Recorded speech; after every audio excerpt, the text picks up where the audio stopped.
Дуи застана во одбрана на лидерот. Ниту Ахмети се повлекува, ниту сопартијците ќе го побараат тоа од него. По шпекулациите во дел од медиумите на албански јазик дека председателот на интегративците ќе оди во политичка пензија, но дека тоа ќе го официализира по вториот круг, инстантно одговори раководството на партијата. На состанок на Централното председателство на ДУИ се расчисти маглата и се отфрлија шпекулациите, а на маса пред партиските функционери беа и изборните резултати. Дали слушате кој победил? Зошто да се повлечем од политиката? Дали ги сакате резултатите? Одете во ДИК и ќе ги верифицирате.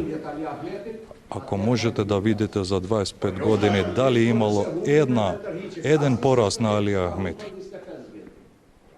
Тоа ќе се повлече. Еве ги фактите, еве ги доказите, повелете ги. ДУИ изборните резултати ги прогласи како апсолутна победа и тоа аргументирано со бројот на освоени советнички позиции, како и со над 20.000 гласа повеќе од опонентите во албанскиот блок партии вреди. Председателот Ахмети негира дека политички пораз е тоа што ДУИ не освои градоначалничко место во некои од главните општини за етничките албанци во Македонија, како Чаир и Сарај. Во Тетово ќе има втор круг, а за таму убедлива победа најавува еден од лидерите на вреди и кандидат за втор мандат во Тетово, Билјал Касами, кој ќе ги судри копјата со Бајрам Реджепи од ДУИ. Националната алијанса за интеграција со 159 советници кои сме ги добиле на овие избори. Друштвото од Газиместан вреди.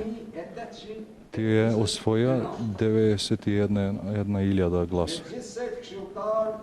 Со вкупно советници 122. Дали е победник некој со 114.076 гласови или тој што има 91.000?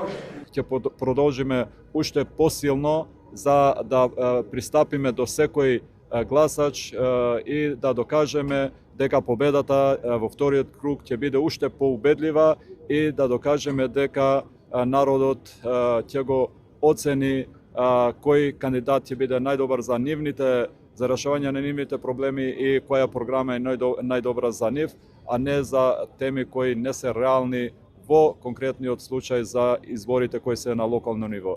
Втор круг од локалните избори ќе има и во Кичево. Кандидатот на ДУИ Дехари ќе се обиде да ја надмине разликата од 6.000 гласа со против кандидатот Јовановски од ВМРО-ДПМНЕ. Од ДУИ нема јасен сигнал дали очекуваат поддршка по етничка линија од опонентите вреди. Касами пак вели дека е фокусиран на својата кампања и својата битка во Тетово, а вреди го кажа ставот и отфрли поддршката за Дехари.